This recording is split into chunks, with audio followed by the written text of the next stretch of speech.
We'll call this regular city council meeting to order on February 17th, 2026 at 6 p.m. Roll call, please. Mr. Anderson, Present. Mr. Bateman, Present. Mr. Becky, Present. Mrs. McClellan, Present. Mr. Parrott, Present. Mr. Downs, Present. Mr. Clemens, Present. Mrs. O'Donoghue. Present. Please stand for the Pledge of Allegiance. Pledge allegiance to the flag of the United States of America and to the republic for which stands one nation under God, indivisible, with liberty and justice for all. Okay, is there anybody who'd like to speak under public participation this evening? Okay, for the record, there is no public participation. First item on the agenda this evening is a consent agenda, which consists of 5A, payment of bills, and 5B, approval of minutes for January 13th, 2026, Committee of the Whole meeting, January 20th, 2026, regular city council meeting, and January 27th, 2026, Committee of the Whole meeting. Move to approve. Second. Alderwoman O'Donoghue made the motion, Alderman Downs second. Discussion? Roll call, please. Mr. Downs, Yes. Mr. Clemens, Yes. Mrs. O'Donoghue, Yes. Mr. Anderson, Yes. Mr. Bateman, Yes. Mr. Becky, Yes. Mrs. McClellan, Yes. Mr. Parrott. Yes. Okay, the next item up is 6A. Before we get into that item, I've asked Mr. Chager to join us based on a conversation we had last week to bring us up to speed on electric aggregation, answer questions that some of you on the council may have. So, Justin, I'll turn it over to you. The floor is yours. Thank you. We are in the middle of getting ready to renew the electric aggregation program. I had passed out this form. You can see we have 22 communities that are part of our current group. The current contract that we're in ends with it's stated as it goes through June, but it goes through the May meter read, and then everybody kind of falls off there at the end of May, kind of beginning of June, depending on meter reads with Ameren. So we are getting ready to renew another contract that will start in June of 26, and we are looking to do a 13 or 14 month program. And the reason being for the change, last year we did a 12-month program. The reason for the 13 or 14-month program, we're trying to move the start date of the next renewal in 27 to the middle of May, because that is when in the Ameren territory, and specifically MISO, the mid-intercontinental service operation, the grid that Ameren's tied to, changed the way they price capacity.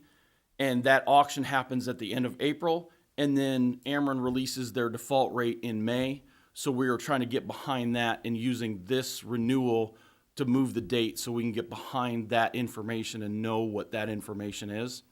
Before, we would price in the spring because there was always a dip, but now that they've changed the structure and the way they do the auction and the pricing, we want to get behind that so we can have a little more information. And we're hoping to secure better pricing than we've been able to do, and the great pricing that we've been able to do, but do it even better, getting behind that date. So that's what we're looking for in this renewal. Everything else will stay the same that it has been before. It's an opt-out program. Letters will go out beginning in April, and then that starts the 60-day window where people have the opportunity to opt out before the new program starts. But just like before, this is an opt-out program, and people can opt out at any time during the program. There's no fee for that opt-out. There's a contract that the city would sign, but there's no contract specifically for each individual.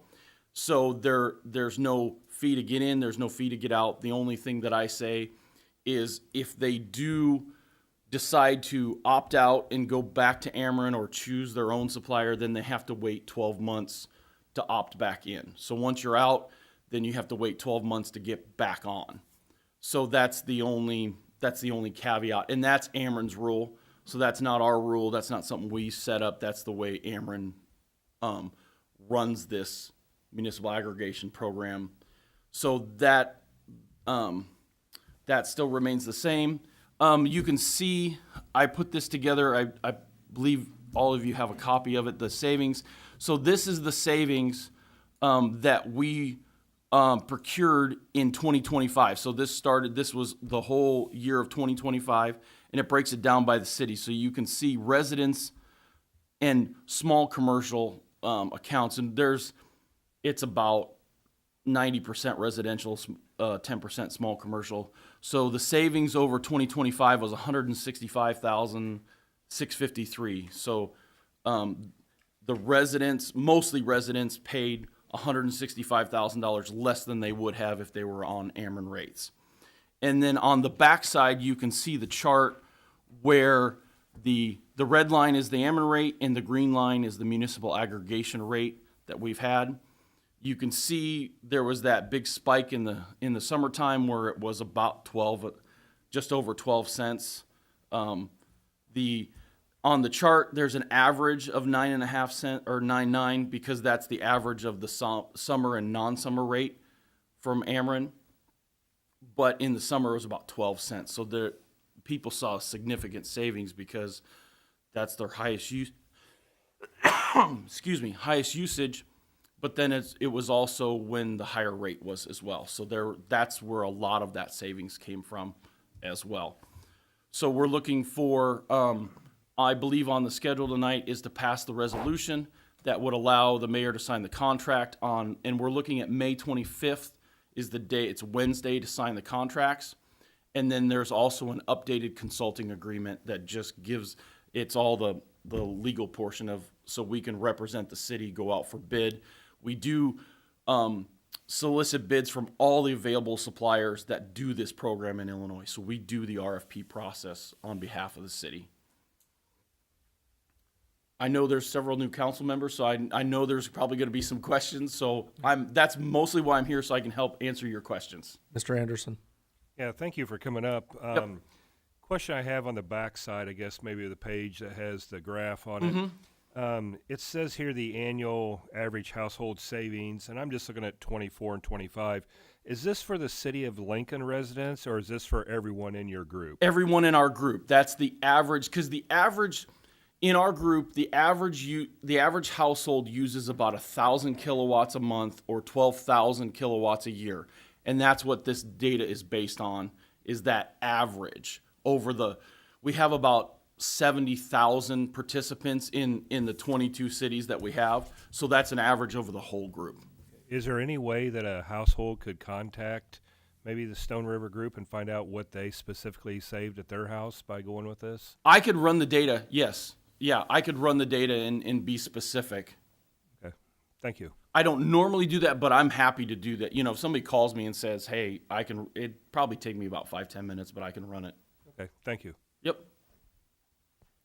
Other questions for Mr. Chager? Mr. Parrott and then Mr. Becky. Yeah, so just for clarification, so Sure. then in 2025, the average household savings annually, on an average, Yeah. with your group, everybody, Yep. we save $45 a year. Yep.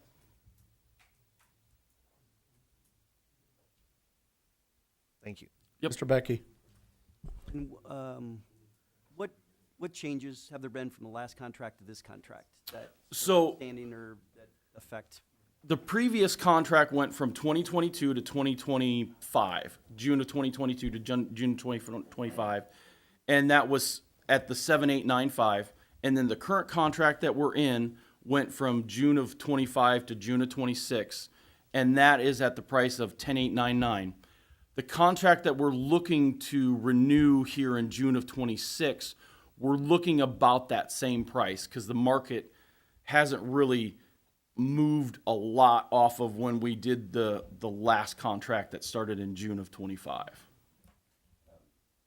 Is Did that that- it? That's the only change from contractual language or? Yeah, the contract will when we did the contract previously, this time all we're signing is the rate sheet because the T's and C's, the terms and conditions, are exactly the same. So it's just the new rate sheet that has the rate and the term. That's the only change. That's done every year? Well, we did, in 2022, we did a 3-year contract, This last year, we did a 1-year contract because the market was all over the place, and we wanted the best price we could possibly get. So we did a 1-year contract, and that's also the reason we're doing about a 13-month contract is keep that prices down as low as we can. So it's typical to keep on a 1-year contract compared to 3 instead of locking in a low price. You would think if you lock it in early now, you would save instead of it going up later. Unfortunately, the way the Ameren market works, we know what costs are going to be for 12 months at a time. So suppliers don't know what it's going to be past 12 months. So they add a lot of risk factor premium to the price.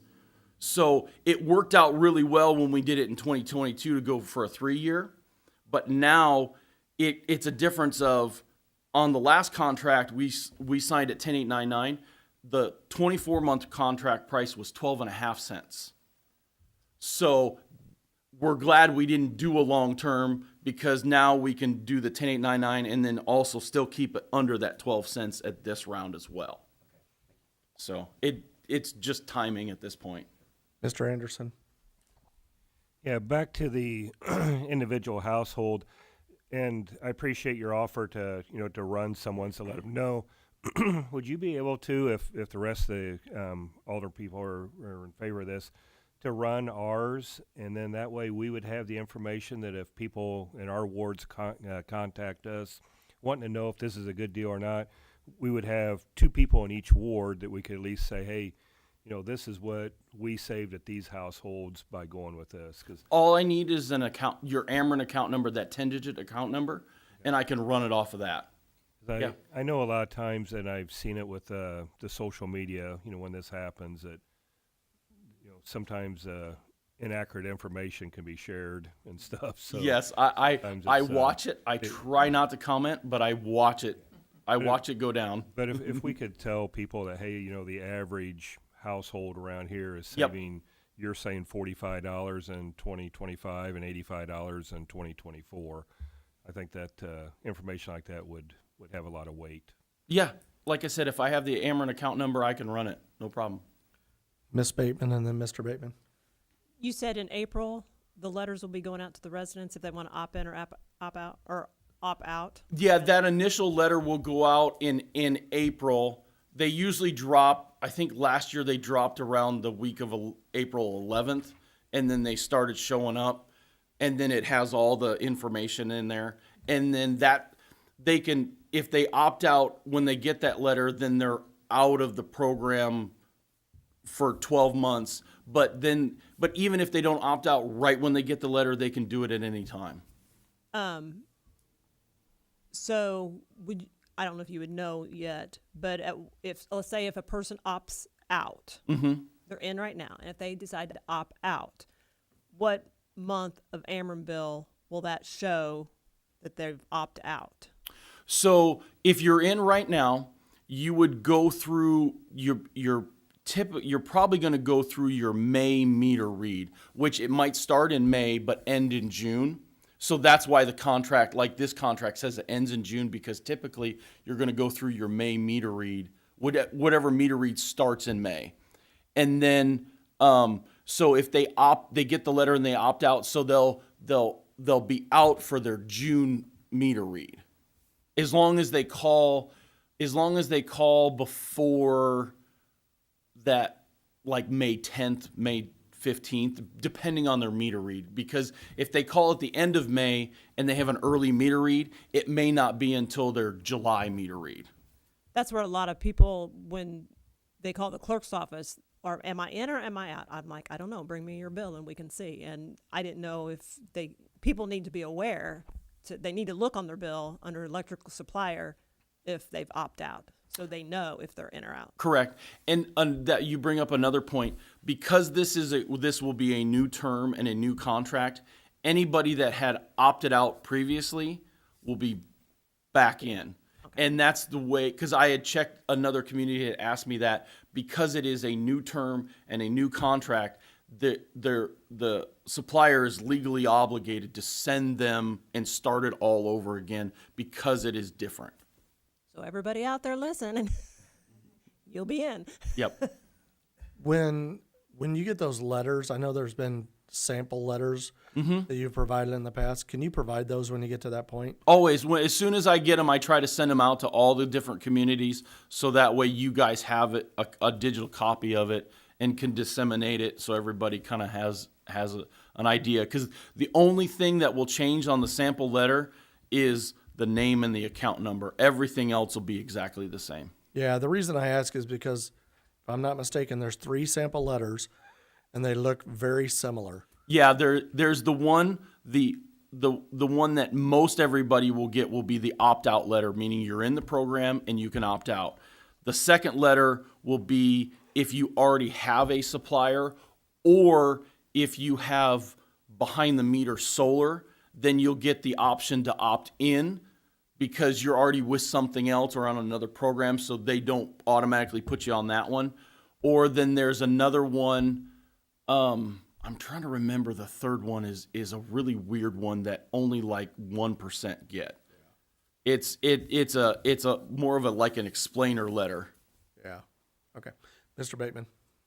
So I agree with Mr. Anderson's idea, and if each council member can send Mrs. Bateman or the mayor just your account number, even if it's anonymously, Justin can put together a graph, and then that graph can be, we would all get it in an email, and the clerk's office would have it, so that when someone comes in, it's a pretty good snapshot of the city, because we all live, 2 of us each live in a ward, so it would be a snapshot of the city of what the city saved on an average.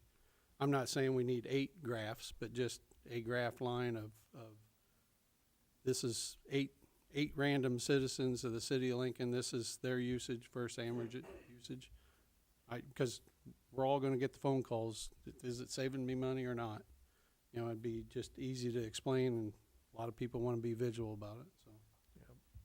And I can, if you want, I can anonymize it to where if you guys want to post it or put it on your website or wherever, I can make it so it's just pure data. It doesn't show any information. Yeah, that's what Yeah. I'm getting at. Okay, We yep. would just, the 8 of us would turn into this green Yep. line on Yep. here, so that. this- I will be able to go, I can go back 24 months, so I can show, Ameren will give me 24 months of data, so I can show you a 24-month snapshot. Mr. Parrott. Hey, do you know how many residents have utilities for electricity in town? Do you know? Well, I can't say ever. Well, not All- everybody well, all of does, them, because right? But there's I'm just not trying to everybody's figure got out. power. You know, I know how many that we could figure out how many we have for like for trash, right? Well, there's like 40, I think it's 4,500 residents. 4,500 I think residents. that sounds Because you know, I was correct. just going to It's take trash, right? the 165, 653 divided by the number of households, and that's going to only that could give us a rough idea how much we're saving. Well, I can, if you want me to get accurate numbers, I can get you accurate numbers. I can tell you there's X amount of participants, there's X amount available, there's X amount that participate. Is the participants, because not Yep. everybody's Not everybody's participating. Yeah, can Yep. you give us a number of how many Yeah. are participating? And I can tell you the group average is 70% participation. Oh, okay. Yeah, thank you. Expected. Sorry to speak out of Well, that's over 70,000 accounts. That's over that whole group. All right. I get phone calls where people think this is Big Brother, I ain't giving him my information, so I'm not opting in or whatever. Okay. They, you know, I do have another dumb question. For individuals with solar panels, are they affected by this at all? We do our absolute best to make sure that they're not in the program, and because the reason being is because in Ameren with solar panels, your your net metering resets in April, and if you get a new supplier, it resets that. So we try our very hardest not to touch anybody that has behind the meter solar. So if someone has solar, I would suggest need to- not to be in this program. right? But then they have to send they have No, to take no, action to opt no, out. we do our best because there's a code. Ameren gives us the data for everybody's account, so we do our best to not include those in the program. Okay. Thank you. Yep. That's good to know. Okay. Other questions? Okay, there are no other questions. Thank you for coming. Appreciate it. And, Yep. Council will get their information to you with their account numbers, those that wish to participate. Yep, I'll get that turned real quick. Okay, sounds good. Thanks, Justin. Thanks. Thank you. Okay, that brings us down to item 6A, resolution authorizing execution of a service agreement with the lowest responsible bidder for the supply of electricity for residential customers and small commercial retail customers who do not opt out of such a program. Second. Alderwoman McClellan made the motion, Alderman Parrott second. Discussion? Roll call, please. Mr. Parrott, Yes. Mr. Downs, Yes. Mr. Clemens, Yes. Mrs. O'Donahue, Yes. Mr. Anderson, Yes. Mr. Bateman, Yes. Mr. Becky, Yes. Mrs. McCollum. Next item up is 6B, ordinance imposing lift assist fees. Move to approve. Second. Alderman Bateman made the motion, Alderman Anderson second. Discussion? Has Sure. anybody heard of, thank you, Mayor, Chief Johnson, has anybody said anything to you from the nursing facilities on this topic at all? No, I've heard nothing from the public or the nursing facilities since last week. Thank you. Mr. Downs? I reached out to a number of nursing facilities and I got a little bit of numbers.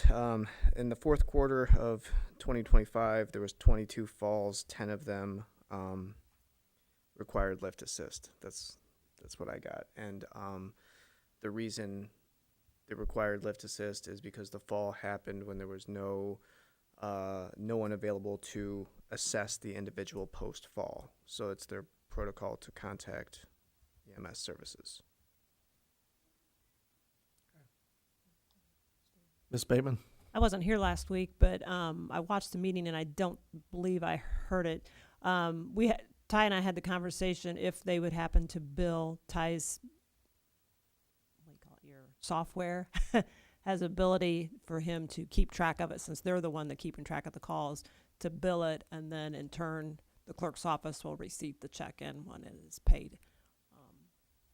Just be a smooth thing since they know what's going on. They're going to do the billing part of it. Any other discussion? Mr. Becky? Quick question: Are they all categorized? Did we figure that out? That when the call comes in, if it's emergency, non-emergency call because of a no assist, if they let the dispatch know right away? Because doing your numbers, if that sounds like a fall, it sounds like an emergency thing. But people just slip out of their bed or there's not an emergency situation. Are those categorized somehow too? They are categorized over in dispatch, and I can't speak for them. They're their own entity, but they have an alpha level, Bravo level, Charlie. It goes on and on. They have to ask specific questions before they code that response. So if it's an alpha level response, they just don't even page us, which would be your most non-emergent call.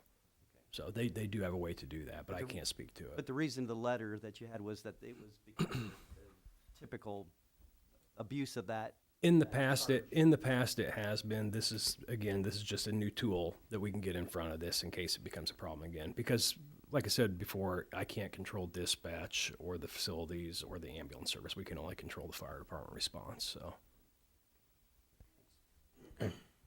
Other questions or discussion? Roll call, please. Mr. Anderson, Yes. Mr. Bateman, Yes. Mr. Becky, Yes. Mrs. McCullen, Yes. Mr. Parrott, Yes. Mr. Downs, Yes. Mr. Clemens, Yes. Mrs. O'Donahue. Yes. Okay, next item up is item 6C, ordinance authorizing the sale of excess personal property. Move to approve. Second. Alderwoman O'Donahue made the motion. Alderman Downs, second. Discussion? Roll call, please. Mr. Downs, Yes. Mr. Clemens, Yes. Mrs. O'Donahue, Yes. Mr. Anderson, Yes. Mr. Bateman, Yes. Mr. Becky, Yes. Mrs. McCullen, Yes. Mr. Parrott. Yes. Okay, next item is item number 7, approval of proposal from Henson Services for the annual grinding and hauling of landscape waste at the landscape waste facility at a cost not to exceed $19,950. So moved. Second. Alderman Parrott made the motion. Alderman Anderson second. Discussion? Roll call, please. Mr. Anderson, Yes. Mr. Bateman, Yes. Mr. Becky, Yes. Mrs. McCollum, Yes. Mr. Parrott, Yes. Mr. Downs, Yes. Mr. Clemens, Yes. Mrs. O'Donoghue. Yes. Okay, next item up is 8A, City Treasurer's Report for January 2026. Treasurer Conzo. Thank you, Mayor. You've all received copies of this report. The first thing that I would point out there is you see that subtotal for the general fund, which includes the CDs and cash that's on hand. It's $4,076,343 plus, and that's down from where we were a year ago by about $128,000. It's also down from last month. It's not as concerning to me that it's down from last month because it's just the cycle on some of these bills, but it is down by about $125,000 plus from where it was a year ago. And if you look past also at the past few months, you see December here and November, we've seen a decline in that.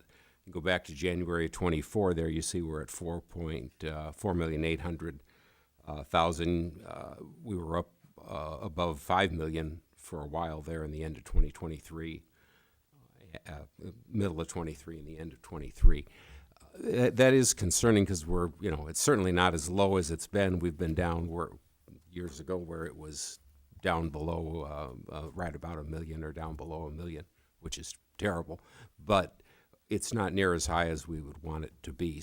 And if you look at the revenue that we've received, as we will in a few minutes, you'll see that a lot of those have gone up, but the spending and the inflation of the items that we've had to purchase have exceeded the amount of the revenue that we've taken in. So that's why you see decline in that fund balance. So we're going to have some conversations when we get to talking about the budget about prioritizing spending, I guess you might say, and not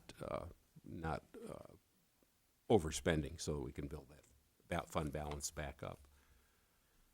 If you look at the various sources of revenue that arrive, that we receive from the state, you see, and here's an example of it. For the state income tax, we're $2,153,000 plus. A year ago at this point, we're at $2,044,000. So we've gone up by about $109,000, which is good, that we've received that much more. I think it shows, more people, perhaps more people going to work. We'd like to think that's the reason for it, so the tax receipts are greater. Municipal sales tax, there too, you see a similar results there at $3,553,000 plus to date. A year ago, we'd have been at $3,415,057. So you see an increase there. So you're going to see that throughout these. Non-home rule sales tax, you see where we are, $897,375. A year ago, $792,552. So we picked up $105,000 just on that. That goes into the capital projects fund, which we use for streets and alleys and a number of other projects, resurfacing, so forth, along with the motor fuel tax and other funds. And then the replacement tax, well, we expected that to decline last year over what it was the previous year and in 2023, and a lot of this has to do with the way the state collects this, but we did see for January it was up a little bit over last year. But that decline in that kind of, some of the increases that we saw in some of the other sources of revenue, they've been kind of offset by this decline in the personal property replacement tax. And finally, the motor fuel tax. Here's the interesting thing about this. Tax keeps going up, but the amount of money we receive from it does not go up significantly. If you take where we were, you can see the totals there for where we were for the original tax, $300,000 this year. For 2024, it was $297,000. So increase of about $2,447. The extra, or the the road project increase that was enacted a few years ago, the increase there is only $13,544 over last year. And in July, that tax went up. So what this tells me is that people aren't buying more gasoline. As I've said before, this gas tax or motor fuel tax is assessed based on the number of gallons sold and not on the price of the gasoline. So it doesn't matter if you pay 99 cents a gallon or you pay $4.99 a gallon. The tax is going to be the same on that gallon. And what you see there is, is evident throughout the state of Illinois, that taxing it more and benefiting less as a result of that. But there's not much we can do about that. Well, there is, but we won't get into that tonight. Yes. I'm sorry, Treasurer, I got a quick question. Fine. I thought I read something where if the fuel blends, something doesn't get passed, there could be a potential of fuel going up 25 cents per gallon, which would only, I think, lessen for next year unless something changed. And so when we look at budgets coming up, that, it's going to impact what we're going to have, in the coffers, I think, somewhat. I don't know if anybody else has heard that or not, but I haven't yet, but you're saying that it has to do with the cost of blending the fuel? well, you got two different blends. You got winter blend and you got summer blend. And Right. typically during this, I think the summer it goes up. And so I'll have to find that article again, and if I do, I'll share it with you. Anything that raises the price of the gasoline is likely to result in people using less gasoline because they can't afford it. And when that happens, the tax from it actually goes down for the reasons that we've talked about. So,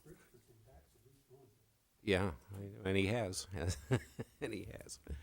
But anyway, that's where we are with that. Video gaming tax, you see there, we're actually down a little bit there year over year.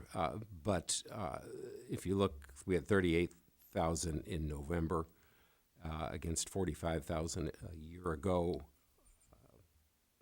There again, I think you can overregulate some of these things, and that results in a decrease in revenue. And as I reported to you last month, the distributions that we'll receive beginning in February and March will show a decrease from amount that they overpaid previously. And so that's all that I have, unless there are questions. Questions for Treasurer Conzo? Okay, thank you, sir. Thank you. Okay, next up is 8B, City Clerk's Report for January 2026. Ms. Bateman. In the month of January, we received $368,068.51 in sewer receipts, which $25,991.03 were from the prisons.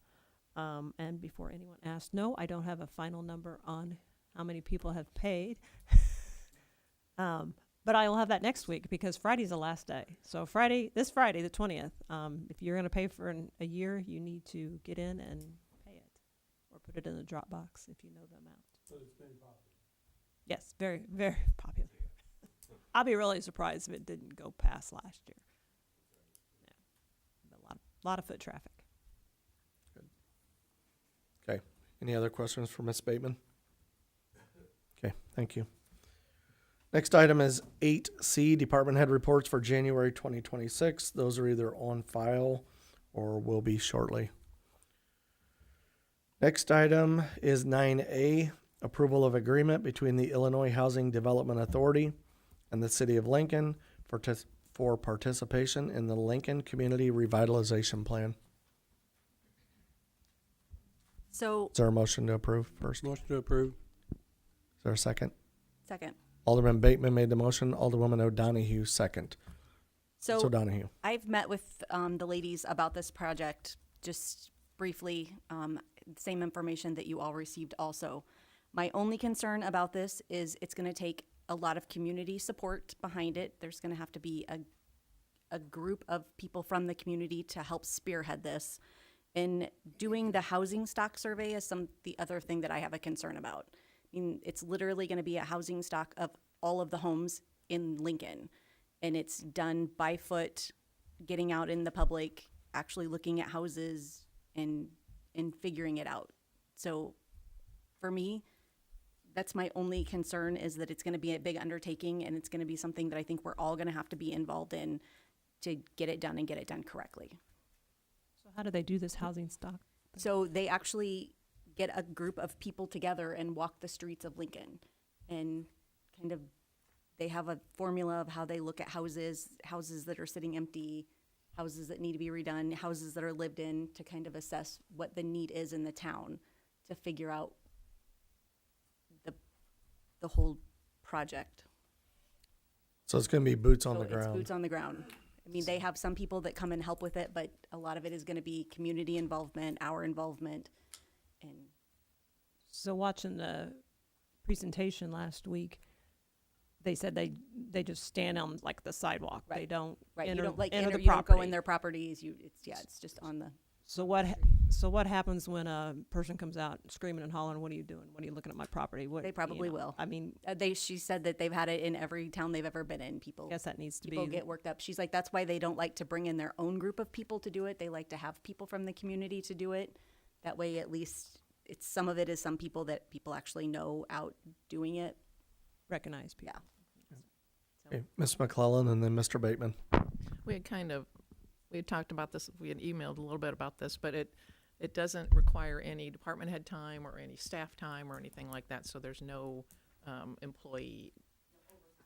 So it's gonna, I know we kind of chatted about maybe it's gonna have to be the alderman maybe who headed up, and is that what you're still thinking, that maybe? I think they're not looking at it requiring any overtime from the actual city workers. It's a community-based involved project, and us as the council involvement. Do we need to make a committee, or? There will have to be a committee made, yes, And there will be at least 3 members, at least. at least. Mr. Bateman. So, I want this to happen, and obviously it's going to take community effort to, people volunteer to do this. But one of the concerns I have is, and the mayor and I talk about this all the time, is if you follow social media, there's several people that like to bash the city council on not creating housing in this city. Well,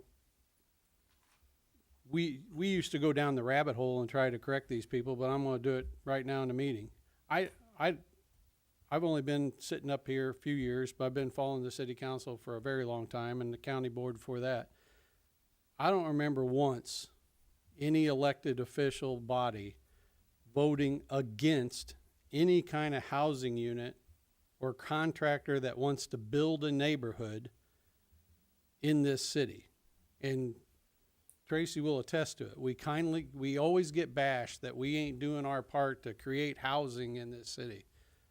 I don't know where that comes from, and it's just like businesses. We discuss businesses all the time. We had a gathering Sunday and we were discussing businesses. I don't know if this city ever votes against a business coming to town. So I don't know where that's coming from, but I'm just here to clarify that unless the 7 of you are doing something that I don't know about, I'm not against anybody building housing development in this town, or any contractor coming in and finding a parcel of land to build a neighborhood for more housing. So this city council, in my opinion, is all in favor of anything that betters this city, whether it's housing or a business, and we're doing everything we can to make that happen. Ms. McClellan. Do we want to look at the scope? I know when she was talking about you can do this part, and then you can do this part and this part and this part. And it's like, do we want to look at the scope and just say, well, let's try this part first and see how that works, and see if we get community involvement, and see because we're going to have to do the survey, seems like there's going to be a lot of work. If those are the 2 things that we know about, and we don't really, kind of an unknown, some of the rest of it. Do we want to just go full in and say we want to do the whole package, or should we approach it, let's do the first portion first? Or I don't know, I just feel like it's gonna be, I, I don't really have a good answer for you on that one. It's a free service that they're providing to us. It's just really, to Rhonda's point, we as leaders of this community are going to be asked to step up and be present in our wards and the areas we represent, at least for a short period of time, to do the inventory assessment. There is the event that's going to happen Thursday here, the rural big table. I forget what it's called, but we can plug this at that event too. There's people that want to get involved. They don't know how to get involved, and I think this is a good opportunity for us to do that. So, do you have any idea how many people it's gonna take, or how big a committee needs to I be? think she said at least 10 for the committee, and I think that's just to kind of help with the project itself. I think when we actually have to do the housing assessment is gonna be the biggest, when we need the biggest amount of people to help out with that. But I think just in general, it's just, from talking with them, I mean, it's not a huge commitment. It's a few hours a week, you know, for 18 months of time is what it's looking at. So not a huge commitment, but it's going to take people that want to do it and want to be involved in it. Mr. Barrett. I think a few hours a week would be kind of a huge commitment for some. Couple things. One, the survey, you know, you never know when you put a survey out on a Facebook, you don't know if it's going to be individuals in the community that's actually going to respond to the survey. To my other question, and I think to Kevin's, when he brought it up, how is this going to help even with a housing project when, like you were saying, we don't discourage the building of homes or anything like that. And a lot of times I think, you know, having data is great, but, you know, sometimes we get data and it's just sitting someplace. So what are we going to do as a council, you know, when we get this? Is there a strategic plan, you know, when we get this? Otherwise, we're just, and not only that, and Kevin's brought this up before, how easy is it to get people to volunteer? It's difficult. Yeah. It's impossible. Yep. It's much easier to get people to complain about something than it is to actually go out and help it. I mean, I guess my request would be those people that feel that we're not doing anything for affordable housing in our community, now's the time to step up and join us and help us move the city forward. I mean, we can do our part, but it's going to take several people. We will have to put a committee together. And I know some of the stuff we say with sarcasm, but I truly believe there are people in this town that will gladly help us out with that. We just got to find them. So. Okay. Ms. O'Donoghue, anything else to add? Okay, any other discussion? Roll call, please. Mrs. O'Donoghue? Yes. Mr. Anderson? Yes. Mr. Bateman? Yes. Mr. Becky? Yes. Mrs. McClellan? Yes. Mr. Parrott? Yes. Mr. Downs? Yes. Mr. Clemens? Yes. Okay, next item up is 9B, approval of agreement between Spyglass Group LLC and the City of Lincoln for telecommunication audit services. Motion to approve. Second. Alderman Downs made the motion. Alderwoman O'Donoghue second. Discussion? Roll call, please. Mrs. O'Donoghue? Yes. Mr. Anderson? Yes. Mr. Bateman? Yes. Mr. Becky? Yes. Mrs. McClellan? Yes. Mr. Parrott? Yes. Mr. Downs? Yes. Mr. Clemens? Yes. Okay, next item is 9C, approval of the authorization for the issuance of a City of Lincoln credit card to Scott McCoy for tourism expense with a limit of $5,000. So moved. Does that need to say not excessive, or do we want to leave it at? Yeah. Are you seconding the motion? We have to have a second first. Okay, Mr. Parrott made the motion, Mr. Clemens second. To answer your question, it's a credit card, so it has a spending limit on it. It has an inherent not to exceed, but I will let Ms. Bateman or Mr. Conzo speak to the accounting aspect of it. I know how I'm managing my credit card with Miss Metelko, any expense that she has on there has to be approved by me first, and I've asked her to keep a spreadsheet with all our expenses on it. So, how can you explain how you guys process requests, that gets paid, stuff like that? So if Scott's the only one charging, he's responsible to make sure when the bill comes in the mail that he has the invoices to back it up. And we've not discussed this part. Are you signing off on his charges, or is he signing off on his own charges? My thought on it is the department heads, when they expend off of theirs, they sign off on theirs too, and they give you the line item, correct? Correct. They invoice it. I would expect him to do the same. If he needs Miss Metelko to help him. No, I'm just asking on signing off on it. He is not an actual city employee. He's a contractual employee. So that's between now and then. I just need an answer. Okay, we'll get you an answer on that one. Okay. I can authorize between now and then, but Mr. Hoblet. So the last time we were here talking about this, I did kind of raise that issue or that concern. I've looked more into it. There is not a hard and fast ban on issuing a city credit card to someone who is a 1099 employee, third-party contractor. Our tourism director, he does have I believe, a created city department, that he operates. So he has a bit more, I guess you could say, credentials with that respective department. But generally, municipalities, as a general rule, do not issue city credit cards because the consequences of misappropriation of funds is just to the penalties of those, as outlined by the Illinois Supreme Court at this point, have just become too problematic that they just don't want to take the risk. Most notably, there was a Pekin case, People versus Howard, I believe it was, where there was an individual a mayor who had a bit of a gambling problem, as you could say, and he went to Paradise Casino, and when he exhausted his personal funds, he used a city credit card. To only about $1,400 he used, and he paid that money back when it became due. But there was still a Class 3 felony charge that was assessed against him for just mere fact of even having the audacity to use it. And it went all the way up to the Supreme Court. This conviction stood. So, and that was with a city official.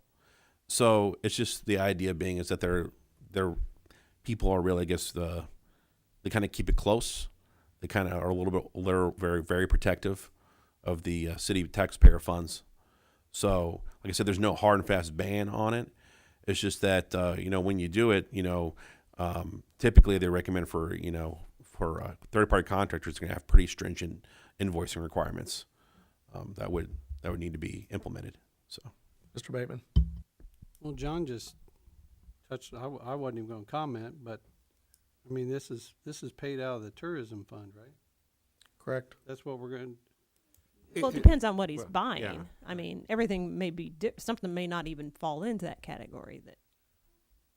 We don't know at this time. Well, I'm just assuming anything Mr. McCoy purchases would be for tourism use only. If he is purchasing something for anything other than tourism, he should go to the correct person or myself and have that conversation. Well, I guess that's what I'm getting at is if it's not tourism, he needs to get an okay on where it's going to be charged, because if not, it's going to be charged to tourism, correct? That line item. That is the intent.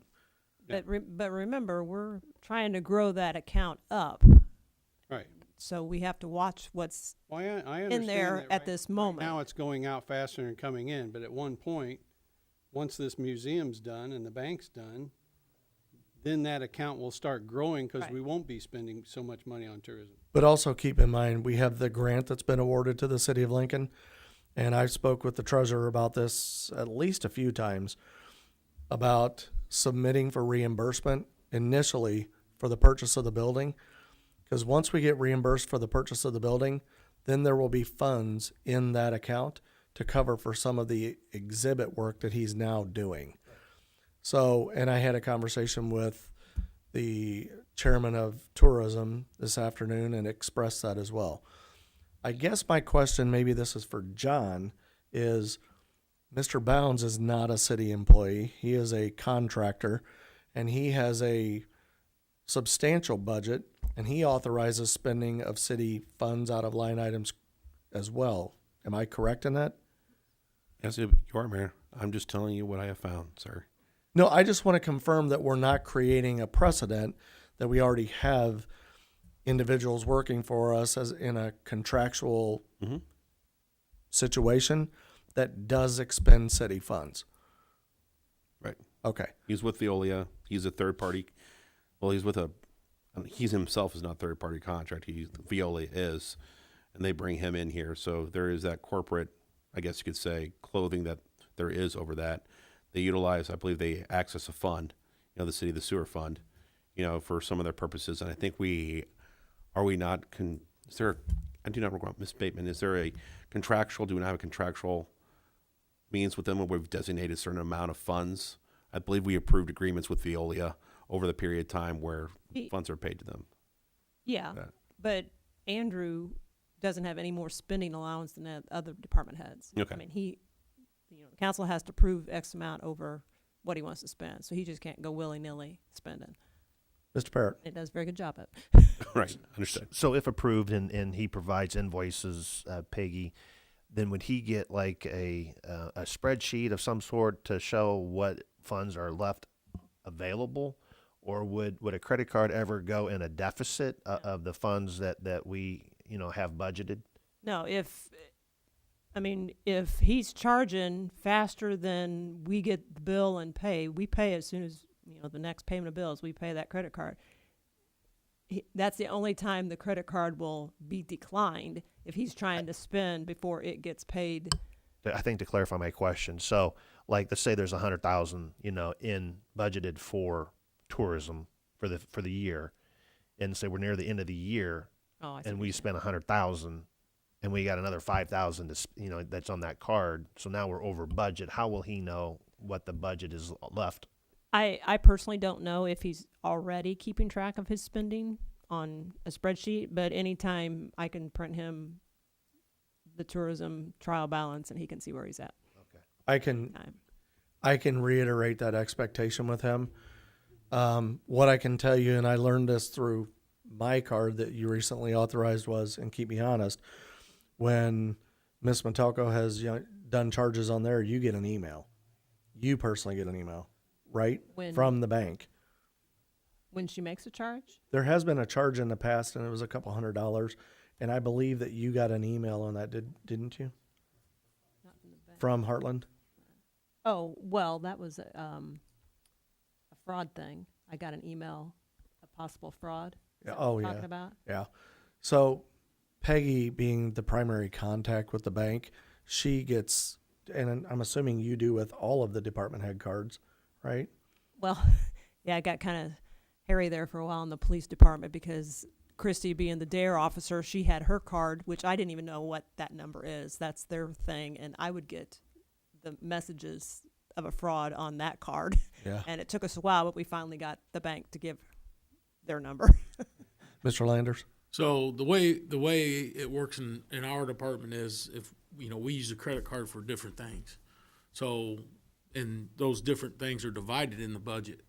So when we code the credit card bill, it may be half of it coded from this line and half of it coded from that line. So it's not just a general credit card question. It's whatever you have budgeted in your budget in that line item. Correct. So if I have parts or supplies, that's two different lines.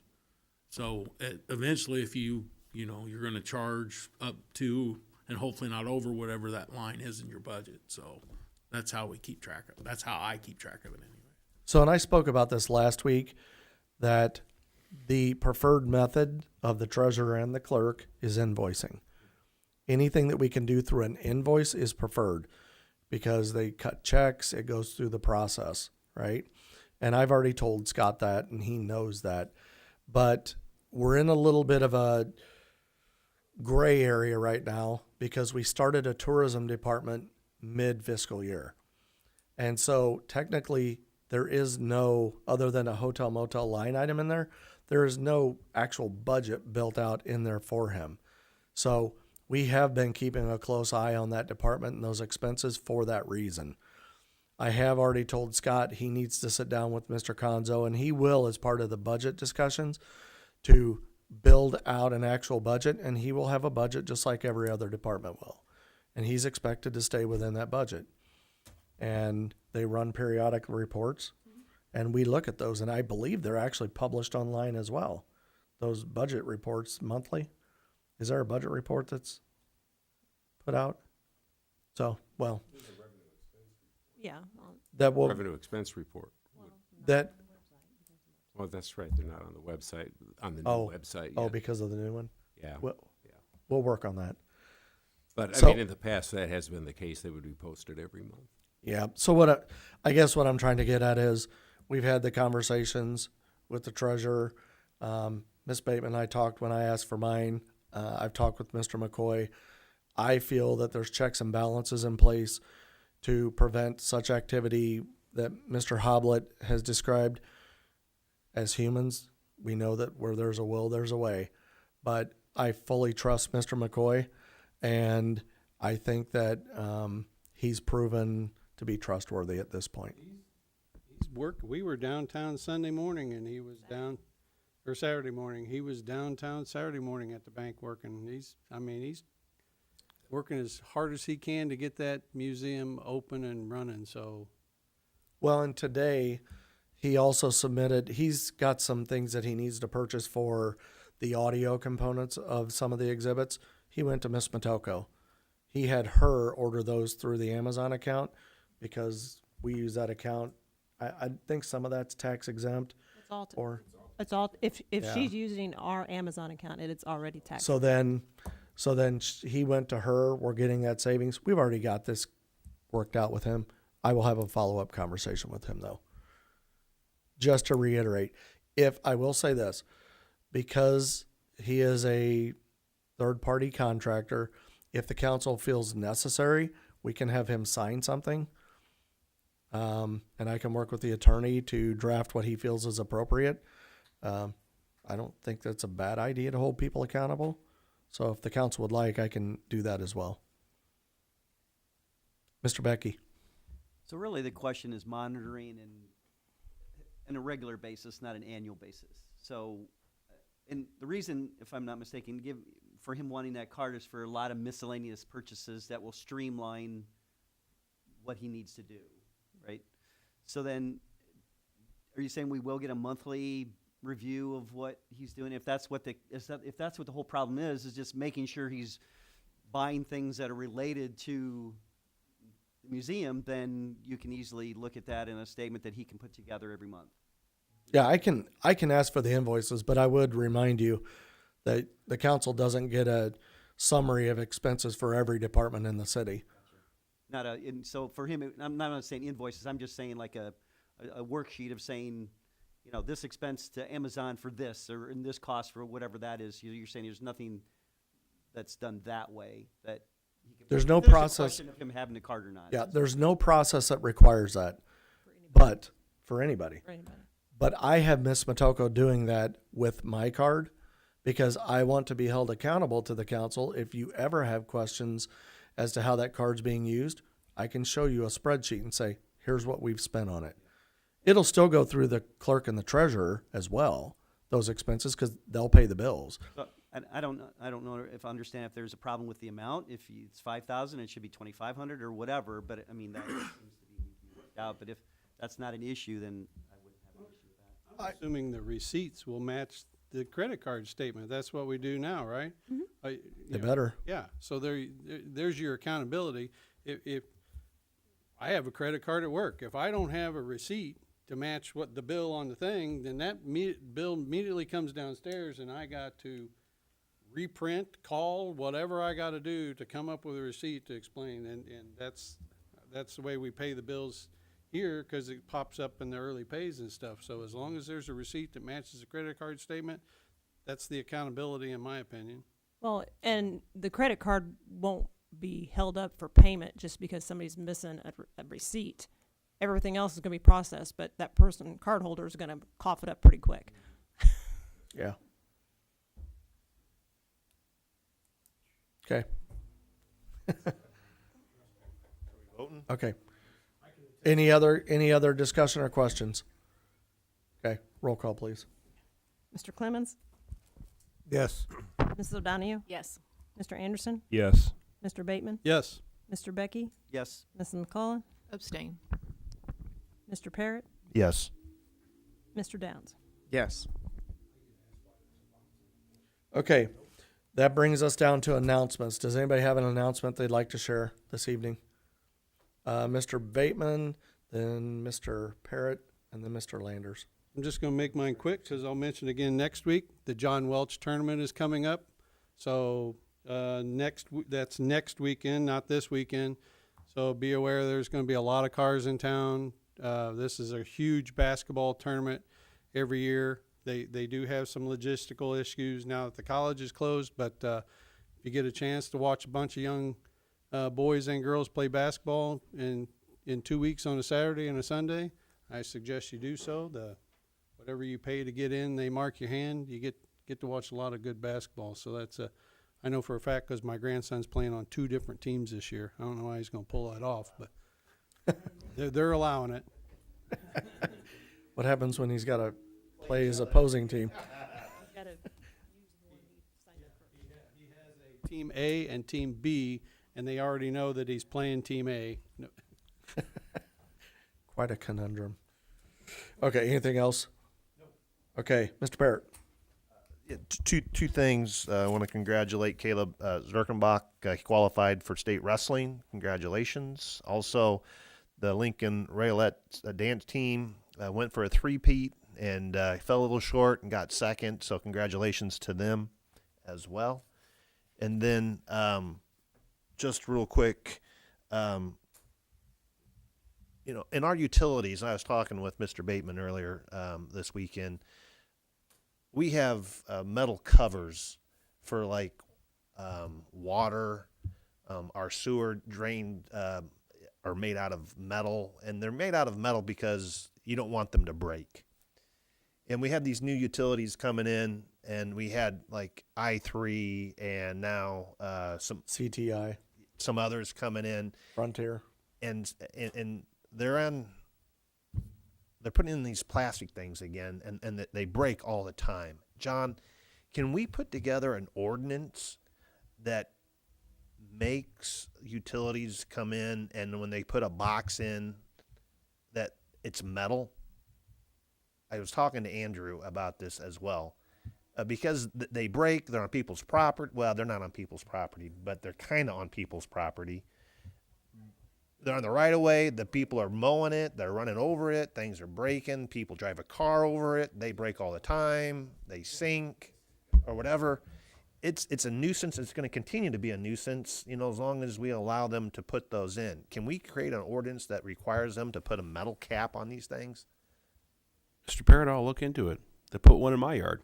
Yeah. So I'll gladly look into it. I know they're in our area down there. Have they come down your street? Yeah, I'm walking the dogs, and I share with Andrew. I go, this one's broke right here, and we've had problems before. So it's just going to be a continued problem we're going to have throughout the life of these things. Well, Walt will tell you we've worked on some issues with broken caps, and it took a few weeks or more to get that one replaced that we have an email exchange going on about.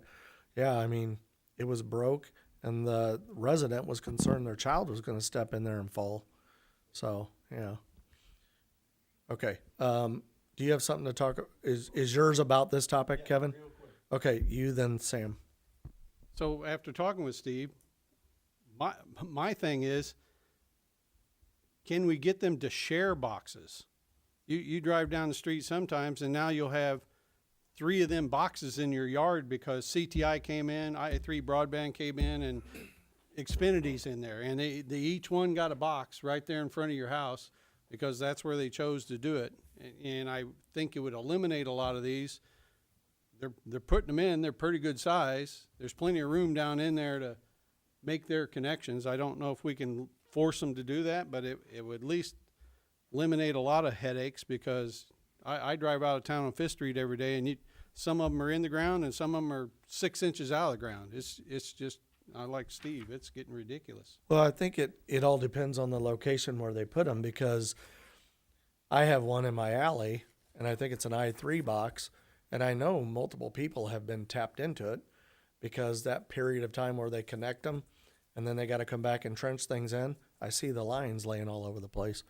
So I know that there multiple people have connected to those vaults before. Sam? Yeah, so I agree with both you. I would absolutely support an ordinance regulating that sort of thing. I was just curious, how do they keep? I agree, it's a huge problem, but how do they keep breaking? Like, to me, they People seem step on yeah, them. but they're like flush to the ground. Like, I don't see how They drive a the ones that mower. I've seen are. My dog about fell in one. You'll drive a mower over it, people will step on them.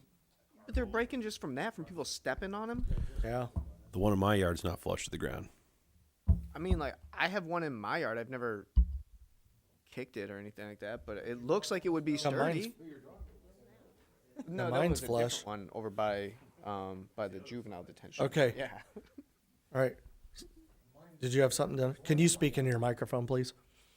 Dennis, can you put your microphone down? There's one in my yard that has been broke since they put it in. I didn't know it was there and ran over it with the mower, and it's been broke ever since. Get with Mr. Landers, and this goes for all of you. Get with Mr. Landers. He serves as the point of contact for all of these providers. It's easier for the company and it's easier for us to have a single point of contact rather than a bunch of us trying to reach out.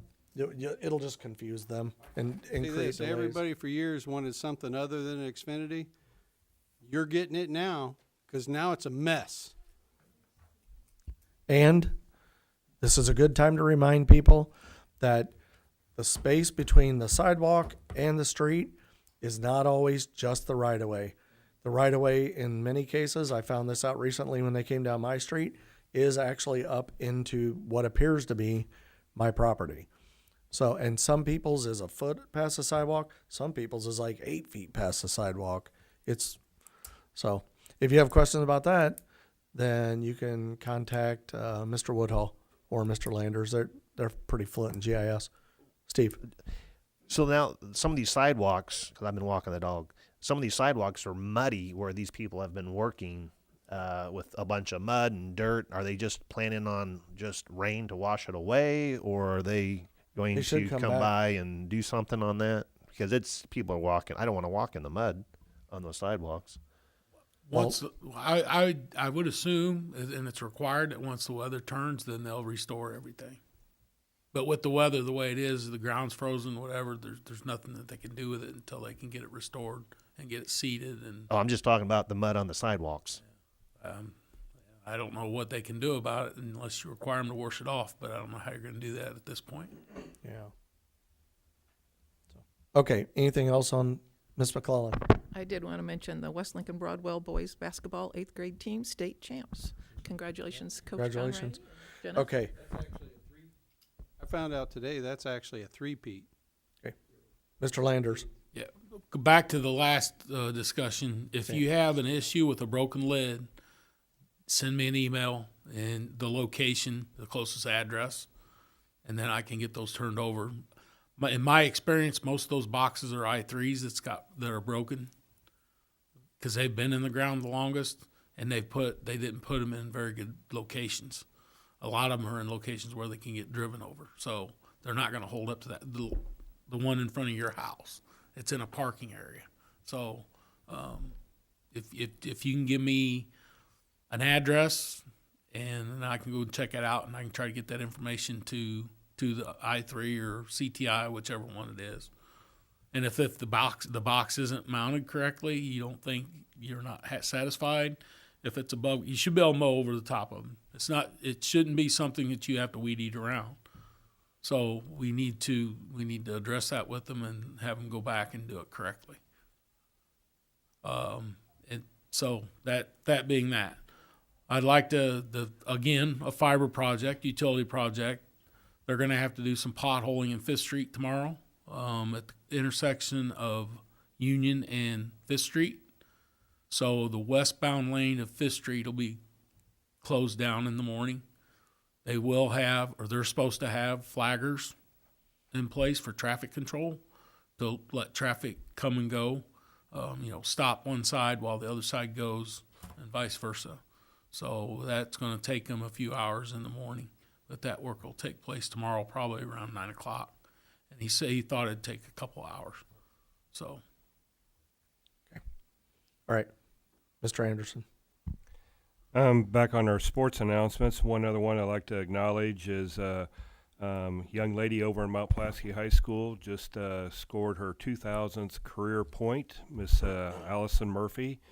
And so 2,000 career points at basketball. So congratulations to her. Huge. She's got family ties that are employed and work here in the city of Lincoln. So I think it's worth acknowledging. Absolutely. Thanks for sharing. Okay. Any other announcements? Okay. If there are no other announcements, I'll entertain a motion to adjourn. Second. Alderman Bateman made the motion. Alderman Down second. All in favor say aye. Aye. All opposed, same sign. This meeting is adjourned at 7:11 p.m.